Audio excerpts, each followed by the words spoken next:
Okay, and you want to start your recording, don't forget. Okay. Oh, I'm already recording. Okay. I'm a musician, so I know this part. Make sure you're recording. Otherwise, you're like, fuck, I wasn't recording. Yeah. All right. Well, pleasure to Before meet you, we Daniel. Oh, it's nice to meet you too, Adam. Before we begin, Mhm. just two things. I'm really appreciative. Thank you for taking the time to speak with me. Likewise. And second, before we begin, are there any questions you have for me? Just, I think I saw this. This is going on the Ryerson channel. Is that right? The CJRU website. Yeah. So let me actually look that up. I've been on CIUT before for music. Oh, I see. Yeah. So it's like this is like the Ryerson equivalent of CIUT, right? Yeah, it's Formerly Ryerson, but yeah, they yeah. but they have to PAMU. fix they'll have to fix things like this acronym. Yeah, we've been fixing This a is like lot of stuff is gonna change. this is like when you try to rename a variable in a computer program, and you have to, and if you don't have a good editor, you have to go and rename all of the other occurrences of it. So that was my only question, really, and good that we can get it out quickly. Still waiting for those other two to come out. Oh yeah, for sure. I could probably have this in just waiting on my editor, but usually yeah, Sure, if it's not tomorrow morning, it's for sure Monday. cool. Yeah, great. Yeah, I could start right now. Sure, And just yeah. making sure. Do you have to get off at a No, particular time? no. Good. Okay. All right. Just the first thing. Can you please tell me your name and who you are, please? Adam Golding, who I am, is the candidate for Ward 11 that you should vote for. I live here in Ward 11. I've lived in University of Rosedale for 20 years. I was born here in Toronto. I grew up in Barrie. I studied music composition and cognitive science and AI and philosophy and math. I was a two-term student president in the Cognitive Science and Artificial Intelligence Students Association, organized events and many things there for 10 years. Was recruited into the Pirate Party, worked in music software and in a music psychology lab, went on to teach computer programming and specialize in live improvisation and teaching music theory and piano locally here in Kent. This is my piano studio here at my home.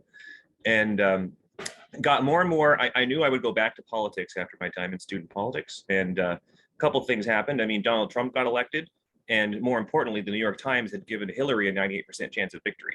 So just for the perspective of, I was always researching many things, this and also in software terms, that was a bug that I had to work backwards from, and so I had to expand the breadth of the spectrum of what I consumed, and also the sheer quantity. I quadrupled my time, my research time in politics when Trump was elected, and then when John Tory sued Khalil Severide, I started focusing on the municipal level. Okay. So can you please describe to me your political views and experience? Hmm. Um, well, I was right before we started recording. I mentioned that I worked for the NDP over the past year as well. That was after focusing on the municipal level, but then I then worked doing voter ID for the federal election and fundraising for the provincial election. And as I mentioned, I was recruited by the Pirate Party, involved with them briefly, and did a lot of research into voting systems and the like, and did student politics. My politics, what I often say these days is that I'm anti-authoritarian first and leftist second. So I identify as an anarchist in Chomsky's sense, even though the usual like simplistic anarchists on the internet say that he's not a real anarchist or something. He's the most famous. I don't know. I like Proudhon. I like Chomsky. I was the first atheist in my Protestant family. I see that as a form of anarchism. I think Jesus and Socrates were both anarchists. Mhm. Can you, I guess for listeners, can you describe to me what does it mean to be a political anarchist? To systematically question power. So there's skepticism, and you can question anything. You can question your own worth. You can question reality. I can question whether you have a mind. And in philosophy, we question all of these things. But anarchism is when you take that light of skepticism, for this, we'll use a metaphor here, and focus it through the lens, through a lens to focus it on power. Skepticism focused on power. That's anarchism in a nutshell. Chomsky has a definition along those lines. He said it's a tendency in human thought to question power, domination, and submission. And at a time historically when we have this growing inequality, we're approaching like French Revolution. If you look at the graphs, we need to question that inequality, that domination, that submission, and question power. Okay.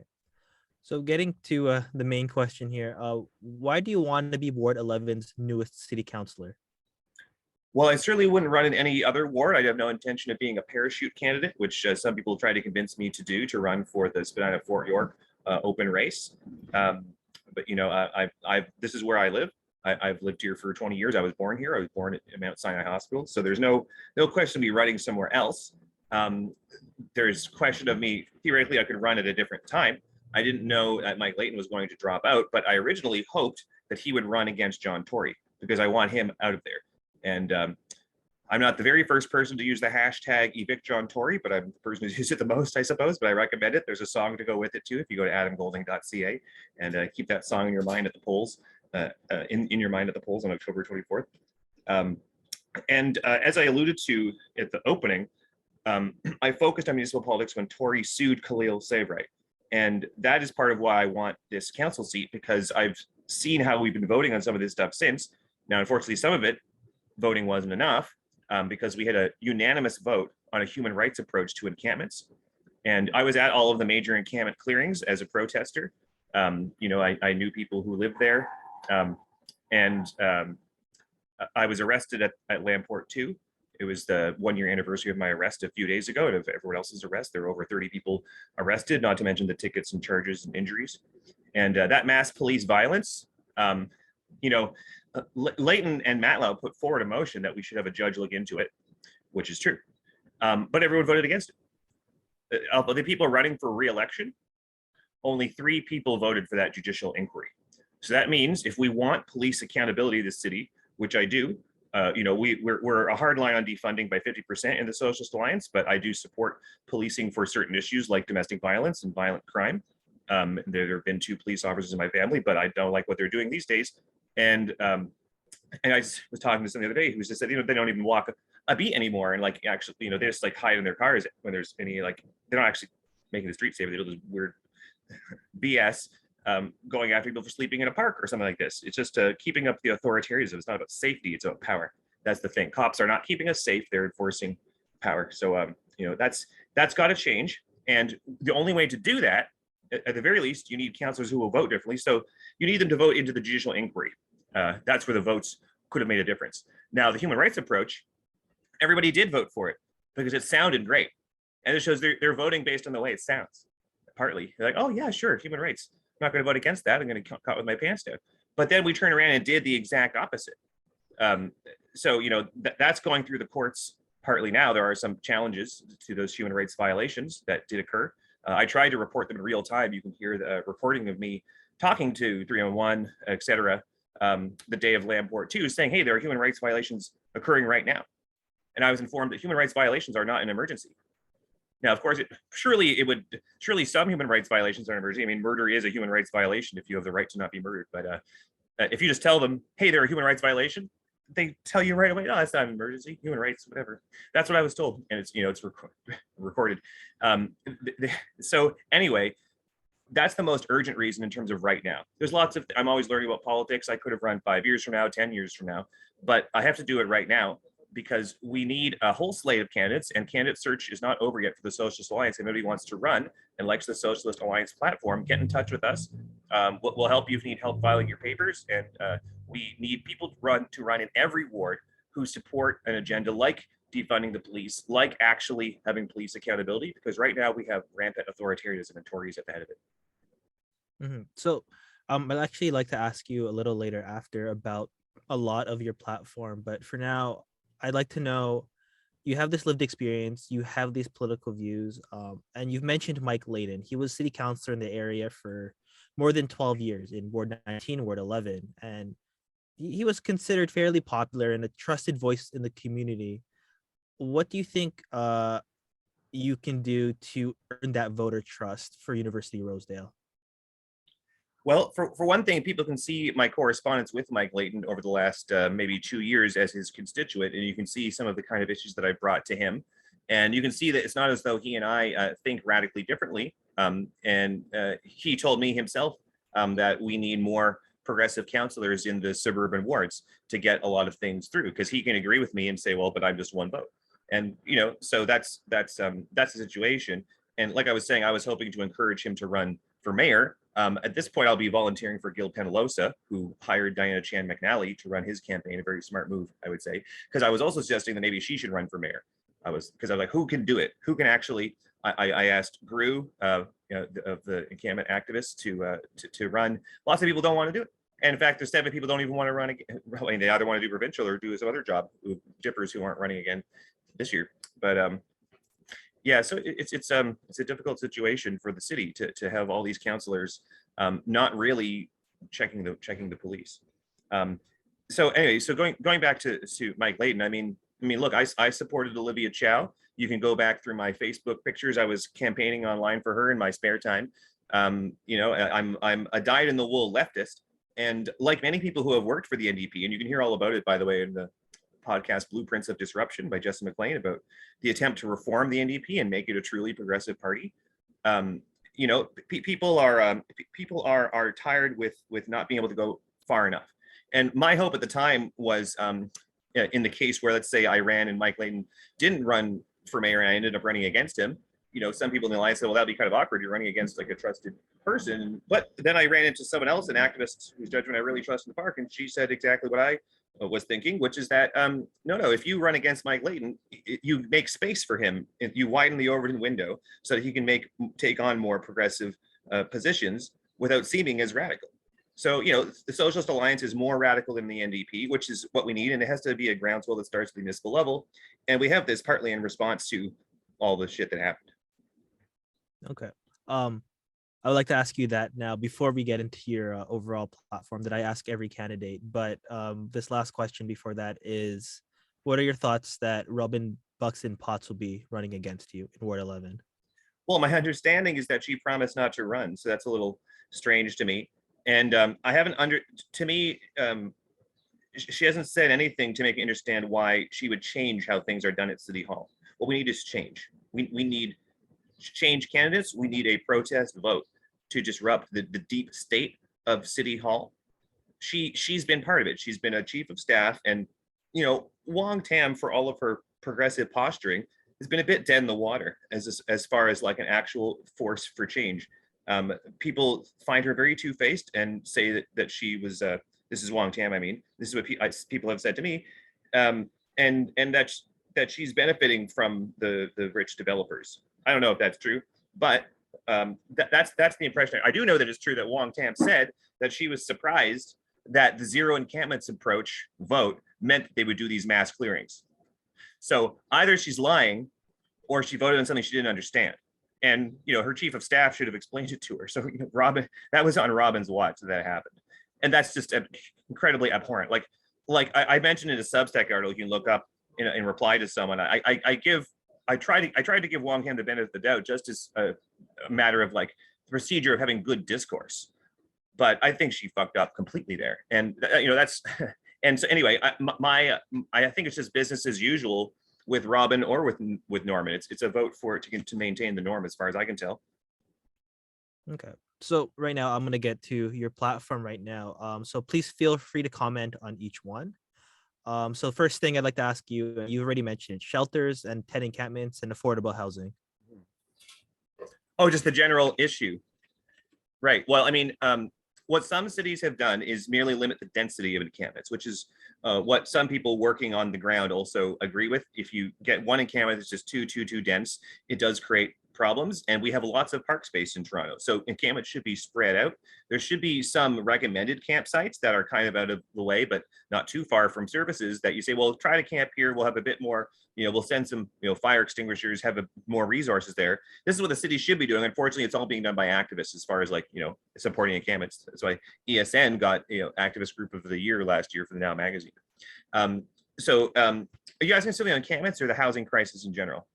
I guess, yeah, like just your platform and your approach to what you would do to help with affordable housing and, yeah, you know, dealing with the encampments and well, the closure shelters. Right. Well, so in general, we need basic needs to be prioritized in our budget. And mostly people agree on what a basic need is. If it came to it, we could vote on it, like what we could all vote, which need is more basic than which. And it's relative, it's not binary. Some needs are more basic than others. Food and shelter are probably the two most basic, other than maybe oxygen and like normal earth temperature, which sounds like a joke, but it's not because of climate change. But anyway, that's a pretty basic need, having normal earth temperature. Maybe it's very closely related to the need for food, but that's maybe not, well, climate's definitely a municipal issue as well, but it's not what you're getting at. So, but to zoom out in that way, we have to fund basic needs first.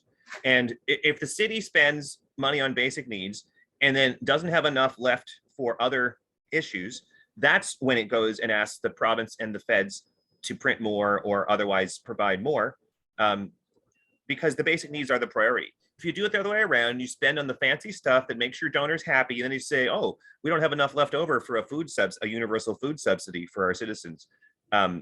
Then, when you go asking the province or the feds to bail you out, you're negotiating from a worse position because you don't have your basic needs met, like as collectively, And it does happen collectively because people have to talk to their MPs individually as well, and people need if their basic needs are met, they have the resources to get engaged in politics and negotiate for the rest. And it is a collective negotiation when the city needs money from the province or the feds, because every person can talk to their MP, for instance. And that's one thing that Tory said that I agreed with when I attended council in person 2 Wednesdays ago. We don't control the printer in Toronto. The feds do. So if we had all three levels of government aligned, we could say we need to print money for basic needs, and then we'll see if we have enough left over for everything else. Right now, we have it backwards. We have the most wealthy city in the world by some metrics, at least like livable quality of life theoretically. We have all the amenities you would need to have that quality of life, that kind of wealth. And we have a rampant housing crisis. And it's driven partly by authoritarianism. It's very punitive, the approaches that were taken. Just look at the encampment clearings and the money that was wasted. They spent money just to be punitive. It wasn't like they were trying to save money. It has been covered by Layton and by Wong Tam and Council how it is cheaper to house people.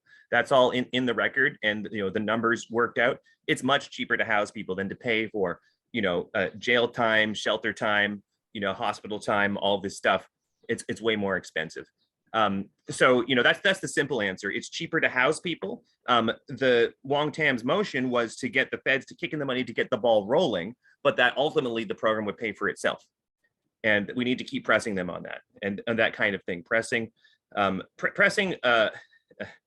we have to fund basic needs first, and then we negotiate for what we still need from the province and the feds. For the next. Oh, sorry, go on. Oh, and I just should mention, I got really onto that point, but a few other things, like we need a much more aggressive vacancy tax. That's a big part of it, and we need a daily meeting on homelessness, on the housing crisis, just like we had for COVID. 30 minutes, whatever. Doesn't always have to be the mayor, but have some people whose job it is to solve the problem. Get on the screen once a day and say, okay, we housed 5 people today, or we evicted 20 people today. Just have a big. Now here's how many people were evicted in Toronto today. Here's how many people were housed today in Toronto. Daily meeting. Just talk about it every day. The press can come. They're trying to paper over how much they're screwing up. And we need that kind of transparency. That's one of the first steps to getting everything working, is everybody actually knows the facts. They delayed on releasing the death numbers in shelters because it got so bad. Homeless deaths doubled in the past year. Most people don't know that. Why? Because there's no press emphasizing that. But homeless deaths doubled in the past year. So we need to vastly increase media attention and transparency on the issue. And well, I could say a lot more, but let's move on to the next topic. All right, no problem. Yes, for next thing, your approach towards the healthcare system, especially right now with the strain on healthcare staff. Say more what you mean. Just like your approach to how would you deal with the healthcare crisis and the strain that's going on for the staff right now? Well, a lot of this is not particularly municipal, unfortunately, but similar to what I was saying on the other point, we have to prioritize our budget very carefully. So, public health is a kind of basic need. You see, like Ford, this is where it's provincial. Ford is not spending a lot of the money that's set aside to even spend on COVID. So unfortunately, I have to revert to blame Ford on this one. There's a lot that's really not in the power of the city. A lot of the mistakes have been at the provincial level. Now we probably need to open hiring to people with credentials from other countries. That's a simple answer as far as strain on healthcare workers.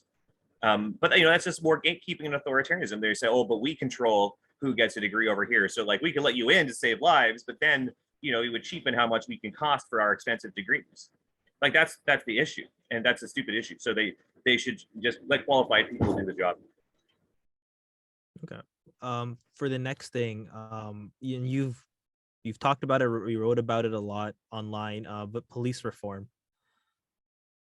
Yeah. Well, you can see two depositions that I gave to the Police Services Board on Substack. The second one's in the comments of the article. And, I already mentioned in this interview, we need to defund by at least 50%. If Doug Ford can cut city council in half, we can cut the police in half. And most of what they're doing is not addressing violent crime, which is why they have guns. So I'm talking about armed police, which is, you could change it so they were unarmed police in Canada, like they have in the UK, but we don't have that. So we have to be careful that when we're having the discussion, like I was showing the platform to somebody from Scotland and I had to explain it, you realize that like cops can't be unarmed here. So whenever you're sending cops, it's like sending a gun to a knife fight. Like if you send cops to people sleeping in a park, it's like, why are you sending people with guns to the situation? I mean, I said that to John Burnside a couple of weeks ago to his face. It's like, why are you bringing armed people here? So the police need to focus on violent crime. I would say pretty much 100% of their budget should be spent on addressing violent crime. Sleeping in a park is not a violent crime. They also should have democracy at work in the police force. That would be another point at which we could have a sort of an error thrown if the orders the police get are immoral. This should be also at the individual level. There should be a test that you give to individual officers to give them an immoral order to test if they will refuse. And if someone won't refuse an immoral order, they're done. Whatever, 3 strikes or something. But like you can't have people who have no moral compass with guns. That's not the idea. You're supposed to have good people who have a moral compass, who know when an order is wrong. And you need to start testing somehow. Anyway, you've got to do that. And the other check is having votes among the officers, just like any kind of worker managed cooperative. You can watch the economist Richard Wolff for all the details on how this should work. He calls it democracy at work, partly as a branding reason. I mean, for a branding reason, it's in America, socialism is a dirty word. And by the way, I'm not a communist. I believe in personal property. I believe in government programs. Big government in the sense of government programs, not big government, lots of laws, because I'm anti-authoritarian first, like I was saying. But if you watch Richard Wolff, he explains how it should all work. Have a worker council meeting on the police force every week where officers can show up and vote on policy. And you might find out that most of the cops agree that the orders they're getting from the city manager's office are reprehensible. I would submit that it probably would be the majority of police disagree with the encampment clerics. And even if it were non-binding, well, why don't we have that vote so we know? It's just data. Don't we want to know the truth? Well, we probably don't, because what actually we want to do is tell them what to do, even if it is wrong. And we, the city managers, like the folks who represented us, who wanted to fill a film contract in Alexandra Park. And by the way, if you look at the FOIA document about how they were like, surveilling homeless people for months just to profile them psychologically to see who would be like, instead of helping them, spending all this money doing that. They also might have taken a human rights approach if it had just been a little faster. The human rights approach just kind of took too long. So they decided to be assholes and just move everybody up. Because they had a film contract, they needed to get chop, get it all sorted out. Well, geez, maybe, Tory did say we were going to work at wartime speed on the housing crisis like a year before that, but I didn't realize it was a war on the homeless population. We realize that now. And anyway, so the individual officers need a conscience. They need to look for that. The force needs a democratic conscience in the form of worker votes. And the public needs to also vote on what the police are doing. We should have a vote every month on the police budget and say we're spending, this, we spend more on this and less on that. There's lots of different ways you could design the poll interface, but that there's no obstacle really to doing it, except for the fact that they don't want to listen to anyone else. They like being in charge of what they're doing, but the right decisions will actually be made with more voices, which is why we need voting, not just, for city council, but, at work, in the workforce, and of the public to have oversight of the police. I went to a budget town hall that was put on by Mike Layton and Wong Tam on Zoom. And I asked them, why can't we have, I think I typed it in the WebEx. Actually, it wasn't Zoom. I think I was, anyway, I typed, why can't the public vote on the police budget? Not just the overall amount, but like, if you polled people and said, hey, should we spend more policing violent crime and spend less policing nonviolent crime? People would say yes. And if you had that poll, you could say, look, here's the democratic justification to change the budget, democratic budget. And I asked them, why don't we do that? And they said, well, if city council could affect the details of the budget, then, councilors could start influencing police towards their ends. and they acted like it was a feature. And they basically said counselors are so untrustworthy that you can't give them any influence over the police budget, even though that means the people therefore have no influence over the police budget because those are their representatives. But they basically said, no, representatives are too corrupt. You can't have counselors voting on the budget. You can't have the people doing it directly, apparently. So basically, the police control their own budget. We can argue about the overall amount, which is why the conversation is so polarized and unnuanced. We're just talking about should it be 50%? Well, yeah, it should be. But then we don't have access in the collective conversation to the nuance to actually have this conversation about, well, what should the police be spending on and what should they not be spending on? We get there with something like, we approach that with something like Matt Elliott's article about the spending on the encampment clearings, which I recommend to everyone. He detailed, and that's a low ball, by the way, because they're still spending money today. Like they're sending people every day to bother people who are protecting small encampments all throughout the city. So the cost just keeps going up and up and up and up. So the police budget is completely out of control. It's disorganized and bloated and undemocratic. For the next one, I'll probably combine them together, but funding other public services like childcare and public transit. Yes, we want transit to be free at the point of use and to be paid for basically on your income tax. Same is true really of childcare. It's a social good. If transit's free at the point of use, it's better for the environment. If children get childcare, it's better for the social environment because they get more care. They grow up into people who create a better world for your kids to live with. It's also a matter of privacy. Transit that's free at the point of use is better for privacy. I started the hashtag boycott Presto a long time ago. I don't use Presto. Presto is a surveillance system. Similar systems in Vancouver have already been confirmed to be used to track illegal immigrants. So if you support illegal immigrants, you should boycott Presto and similar systems. And it will also be used for targeted ads. They're going to roll out digital ads onto the subway eventually. And probably they'll use info and Presto to figure out what ad to show you combined with your phone and all that stuff. And, there were even instances of a Metrolinx officer using Presto data to ask a woman out on a date, like looking up her info and contacting her via Presto. Police have used Presto data without a warrant. And there's the whole climate change thing where we should all be taking transit. And if you really like your fancy car, guess what? If we have free transit, there's more room on the road for you. All right. The last part of this is it's similar to childcare. Okay. Last thing of the platform questions I'd like to ask you is municipal electoral reform, especially in regards to the Better Government Act. Just generally about it. Well, look, I was very happy, supportive of the ranked ballot initiative of Toronto. That's what we need. And yes, the provincial government interfered, so to speak. This is another thing where we might be holding our breath until the next provincial election, because I don't see unfortunately, with Doug Ford, it's a personal vendetta. He's not changing the rules of council to suit some noble higher purpose or abstract aim or to optimize some pro-social variable. He's just being a dick. And it was kind of clear even from some things he said about it at the time. So we're in a bit of a pickle as far as local electoral reform because of the province's stranglehold on that situation. But what we can do is we can fund polls in parallel. You could say, okay, well,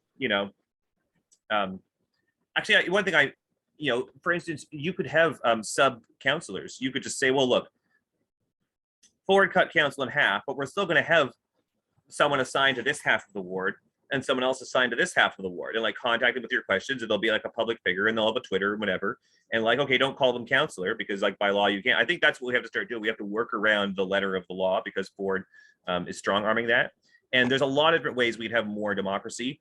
I laughed at the city's attempt at this recently. We had a poll. I don't know if you knew this. We had a poll on Toronto's official tree. Did you hear about this? Toronto now has an official tree. Can you guess what it is? It is the oak tree. This affects nothing, but it costs money to do this poll. John Tory gave a speech about how trees are an important part of Toronto and blah, blah, blah. I couldn't believe my ears, but I was like, really, is what you're working on? Like, no wonder you seem so relaxed. You're clearly detached from anything that's actually at high stakes. But it was the same when I watched, by the way, Chris Murray talking in the 10th annual city manager's address put on by, I think, the Monk School online, where he called homelessness a fun problem to work on. And the woman who put the talk on at the end, she said, "Oh, I love how you said earlier that it's a fun problem to work on." I was like, who are these people, dear Lord? And so that's the bureaucratic layer stuck in a Zoom meeting. And then you have one layer below people like Tracy Cook at City Hall, who are former cops and have that kind of mentality. And by the way, there's a petition to fire Tracy Cook, who said at council that people should direct their ire about encampment clearings at her. Anyway, I got slightly off topic back. Clearly, I'm harping on this issue in particular, but what were we talking about again? Oh, just about electoral reform. Oh, right. Like So, municipal electoral reform. So, yeah, okay. So the three things is an example of another broad theme, but going back to that example, it proves we can do it. We just could have had a poll on something else that was actually important. There's no Municipal Elections Act that governed the Toronto tree poll.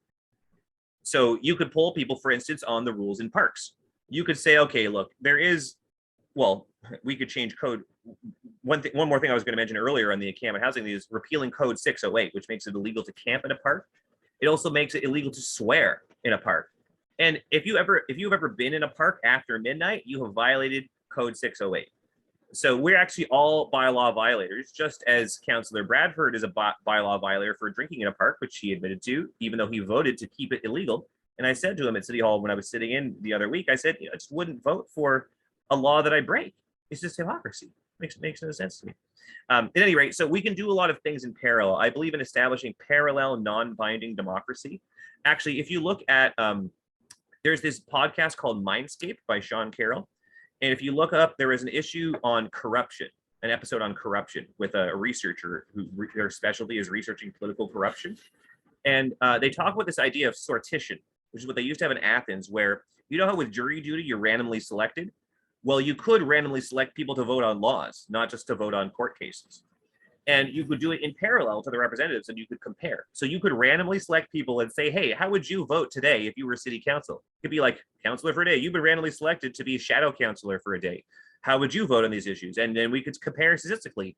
Do the councillors' votes actually mirror in any way what a randomly selected person would do?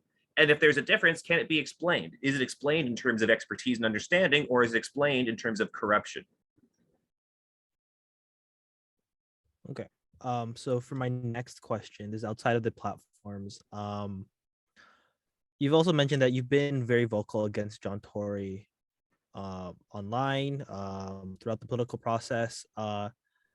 In terms of the potential for a strong mayor system, as a city councillor, how would you keep the mayor accountable? You mean if the strong mayor system was passed? Mm-hmm. Oh man, that's a good and difficult question. I mean, unfortunately, the deeper issue here is John Tory's job with Rogers, because clearly he gets preferential treatment in the media, and that is a layer of accountability that goes beyond the strong mayor system. In fact, it increases the mayor's accountability in the media, because right now the mayor can say, "Oh, well, I'm just one vote," even though Tory whips the vote all the time and successfully. So Gil Penalosa put this quite well at, I think it was his first event that I went to. We were sitting around a park. Actually, there's a video of him answering a question on encampments on Miguel's channel. He's one of our other candidates from the same day. The video is from the same day. He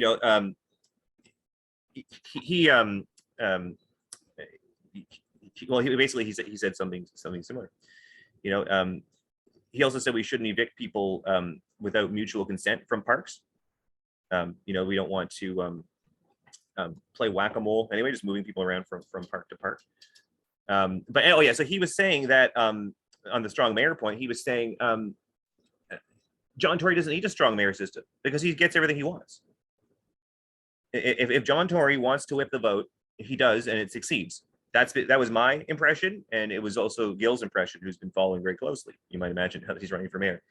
And so the strong mayor system, if anything, it sounds like it's in case somebody beats Tory. That's what it's there for.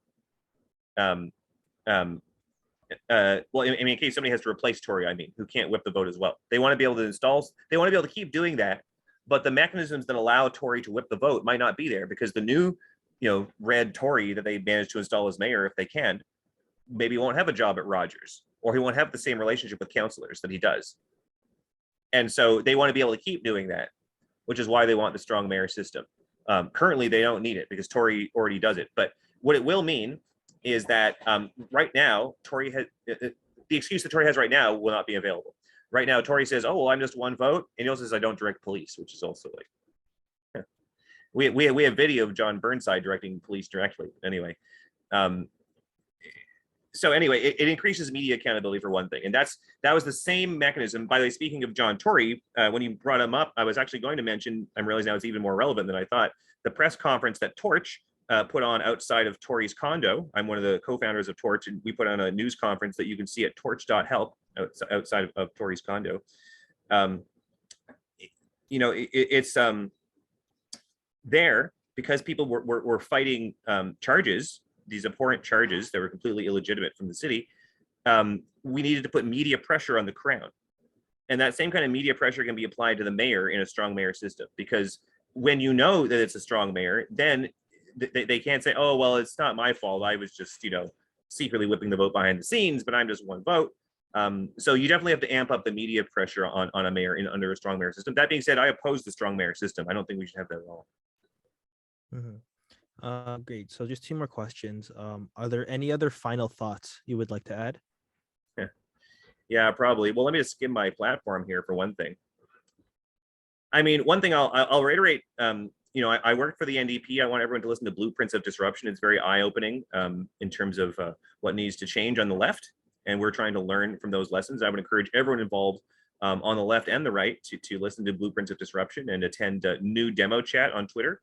As far as, the lessons that I learned by being involved in party politics, some of those best lessons are available from those two sources, from the podcast and the basically ongoing Twitter space. I host an open mic every Wednesday in Little Italy in the Riding at 669 College. My partner Spectralize is also a regular performer there. You can look up her music. If I get elected, she'll have more time to write music. So a vote for me is also a vote for local music, and I'll be able to run even more music events and that kind of thing. You may have seen my posters for anarchist piano lessons around the city.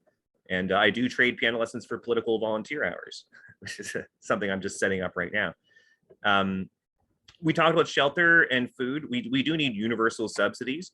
One thing I will mention, you'll see this addressed in my campaign speech at adamgolding.ca, is the perverse incentive that we have in the society of the following kind. In the case of, in the case of the tiny shelters, which is what I mentioned in the speech, there's a perverse incentive for people to die in the cold. What does that mean? Well, if there's a fire in a tiny shelter, fire insurance premiums go up. But exposure deaths are not even counted. An article came out recently, I think it was CBC, that the coroner general should start counting the numbers of exposure deaths. It's not tracked, let alone taxed. And so it's much cheaper for the city if someone dies in the cold than if they survive a tiny shelter fire. That ups their insurance premiums. And these bean counters just work backwards from the numbers. So you have to actually tax people to fine the city the same way the insurance company is fining them for exposure deaths, but you have to track them and count them and multiply by an appropriate figure. And you also have a reverse incentive with carbon, right? It's free basically to emit carbon, despite the cost being quite significant. And there was a parallel to another issue. I was trying to draw a parallel between several. What was the other one we were talking about? I'm just gap now. For your, go ahead. Oh, for your platform. The very last topic we were talking about. There's a bunch of perverse incentives like that. Like childcare, public transit. Oh no, the perverse incentives aren't too bad there. I mean, there's a perverse incentive to not take transit, which that's related to the unpriced externality of carbon, right? Yeah. Okay. Just my final. Sorry. So the other example was, this is the other perverse incentive that people don't talk about. This is to do with the universal, if subsidies are universal, why they should be universal. Because everyone's heard of a benefits trap. There are perverse incentives not to work or not to report your income sometimes on certain benefits. If we passed universal basic income, just like there's a perverse incentive for people to die in the cold rather than to survive a tiny shelter fire, there's a perverse incentive if you pass basic income for people to die. And this is connected to the debates around medically assisted death right now. including the woman who wanted medically assisted death because she couldn't afford housing, right? If you don't fund basic needs first, you make it easier for people to off themselves. That's not a good setup. And right now, if you pass basic income, suddenly it would increase how much money the government saves when someone dies. Like, obviously, sometimes I'm just talking about the way they do the math. Obviously, this is not my view, but I'm saying there's bean counters and insurance companies in the system. They work backwards from the numbers, and there are things that are not valued enough, and you simply have to put a bigger number on them. You have to say, look, we're going to tax. It's the same as taxing vacancy, and it's increasing the tax. So if you tax exposure death, they start doing the math differently. So the long story short is that throughout the system we have perverse incentives. Like government is in the business of creating incentives, and we have to look at that psychologically. And I studied psychology, cognitive science, leading into student politics. We have to take that kind of analysis, just like economists ignored psychology for a long time. Behavioral economics had to come from psychology, and we have to look at the psychology of these incentives. We are creating perverse incentives left, right, and center. Mm-hmm. All right. So for my last question, what would you like to tell voters in the lead up to the election, and how can they learn more about your campaign? Well, turn out and vote. No matter who you vote for, please vote. This is a crucial election for our city. Turnout is likely to be lower in this than even was in the provincial and in the federal elections, but you can actually make a difference here in a way that you can't in party politics, because we're not bound by party. That being said, we do have a group called the socialistalliance.ca that you should look up. We are not a party in the traditional sense. We do not have a party whip mechanism. We are likely to codify radical honesty as one of our core principles. We've been discussing it in the last few meetings, actually, just to get it right. When I was a kid, my mother didn't let me watch City Hall because she was afraid I'd become a politician and become dishonest. And that is not what we are doing here. We are here to get honest feedback. And everybody, please disagree with our platform, and please tell us why. Not with us, not with a political personality, the platform, the policy. This is the conversation we need to have. This is why, this flyer here is just black and white. There's no picture of me on this. This is just the rules that we need to change. Okay. And I work backwards from every argument I have heard from activists, from governments, from people that I talk to on the phone, from the news media. This is the best I can do to work backwards from what people are saying to what we should do. And where I've got it wrong, you need to tell me, you need to tell us. We have a convention every month, the Socialist Alliance monthly convention. You can find it, go through our website to our Facebook group, join that. You'll get event notifications, or just email us or whatever, go through the website. And every month people can come and tell us why the platform is wrong. And we will try to change it based on rational discussion and some democratic process. When I worked on the phone for a traditional political party, it was not like this. As far as I could tell, people's feedback had very little ability to change the platform. They listened to experts, quote unquote, and large donors. And I think that's probably true across the board in party politics. That is not what we're doing. We've been getting feedback for months before we've collected any donations. And while we are starting to enter the donation phase as the election approaches, what we really need is a public conversation that is healthy and functioning. So please come and tell us why we're wrong, and we'll talk about it. All right, great. Everything was good. Thank you, Adam, again for speaking with me and for all your time. No problem, Daniel. Yeah, I appreciate you doing this. No problem at all. I'm always appreciative of it. I know it's pretty early in the election process, so I'd really appreciate if we could also speak again maybe 100%. in a month or so, right before the election. Yeah, and we have other candidates in the alliance that you should speak to. We have a slate of candidates listed at socialistalliance.ca, and I can put you in touch with them. If I think their contact information should be listed there already, but if it's not, I can get you in touch with anybody in the alliance. And we're also going to be developing a candidate questionnaire to see if we can get other candidates who are already registered to join the alliance if they support the platform, and vice versa if we support them. And through this process, hopefully some of those candidates will help us refine the platform, because it might be that there's somebody who's registered, they agree with most of the platform, but they can see that we're wrong on something or that we're missing something, need to change our language. They can tell us, we'll fix it, we'll make it better, we'll make the whole city better together. All right, awesome. Thank you, Adam. By the way, I know you mentioned Gru. I actually spoke to him for a story as well. Oh, good, a few good. months ago. He's a good guy. For one of the encampment stories I did. Yeah. Well, I encouraged him to run, but he's pretty busy with the activism that he's doing, is basically what he said, which is understandable. Mm-hmm. And Mike Layden wants to get busy in the same way. He says he wants to focus on climate activism. Oh, okay. Cool. So I'm going to be the one stuck in the council meetings. I can't speed up the meetings though. I watch the meetings on YouTube and accelerate them, make them go much faster, but it'll be relaxing to see them in normal speed. Yeah, for sure. They are very long covering them. Right. Best of luck with your campaign, Adam. And I will let you know when everything is released. First, the initial broadcast time, and when the article is out as well. Thanks so much. And, tell your friends, anyone wants to get involved with the Alliance, we're going to be canvassing for, soliciting for volunteers in the coming weeks. And we're still in candidate search mode. So if you can think of anybody who either is running or intends to run, who agrees with the platform, roughly speaking, help us all get in touch. All right. Great. Okay, All right, great to have talk a to you, great Daniel. rest of your day. Bye. See you soon, Daniel.